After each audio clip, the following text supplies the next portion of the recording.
Madame la ministre Laurence Rossignol, monsieur le secrétaire général, monsieur le président, mesdames, messieurs, je vous souhaite la bienvenue, salle Clémenceau, au Sénat.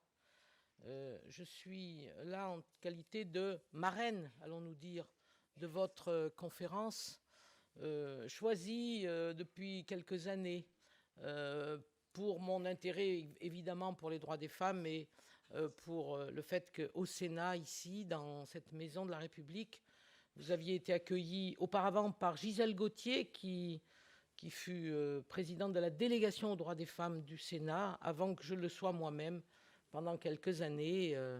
Aujourd'hui, j'ai changé de style d'activité, puisque je préside la commission des finances de cette maison, ce qui parfois me met en relation directe avec les difficultés des uns ou des autres pour avoir gain de cause sur des subventions ou des aides.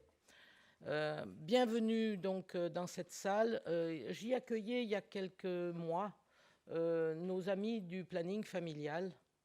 Et Laurence Rossignol était là également. Elle fêtait un anniversaire et elle l'avait placé sous le signe des 3 Simones. Et vous avez, il y a quelques années d'ailleurs, je me souviens, nous avions ici accueilli Simone Veil, qui présidait avec moi cet événement. Les 3 Simones, Simone de Beauvoir, Simone Veil et Simone If, qui fut au planning familial une présidente de prestige. Et ces 3 Simones, je pense, nous leur devons beaucoup, tout simplement parce qu'elles ont été des combats pour les femmes au sens intellectuel et au sens pratique et au sens quotidien. Et aucun de nous, attaché à l'exercice de la liberté et du droit à l'avortement, n'oubliera jamais le courage de Simone Veil. Et nous, Laurence et moi qui sommes en politique, nous savons bien que devant la puissance d'une opinion hostile dans un Parlement, il est très difficile de tenir son cap et sa route. Elle l'a fait.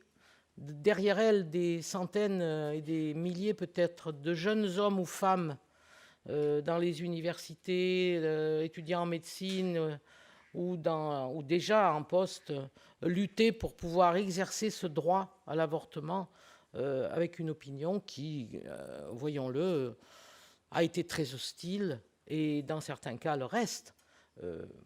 Que dire de ces tristes moments où des anti-avortements s'attachent aux grilles des hôpitaux, des tribunaux. Moi, je l'ai vécu dans ma région pour montrer leur désaccord. Et en référence à cet accueil du planning familial, j'ai reçu moi-même des lettres d'injures, ce qui était peu commun et ce qui ne m'était pas arrivé depuis longtemps, je dois vous dire, sur le fait que j'abritais des criminels, puisque je mettais à disposition du planning ma notoriété sans doute, et puis ses locaux.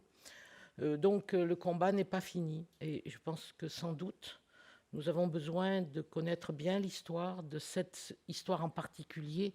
Elle est centrale pour l'égalité homme-femme, comme les combats pour la contraception ou pour, modestement parfois, et encore dans certains pays, le droit de conduire une automobile, ce qui paraît tout à fait dérisoire, effectivement.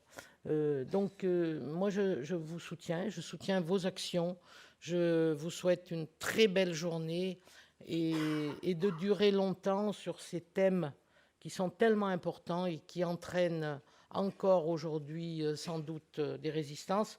Je ne suis pas certain que les temps qui nous attendent sont des temps lumineux. Il y a dans l'histoire des périodes de lumière, des périodes de ténèbres. Si nous devons aborder une période un peu de ténèbres, je pense que nous avons besoin d'être armés pour cela et le faire positivement. Voilà. Merci d'avoir choisi le Sénat ce matin et belle journée à tous.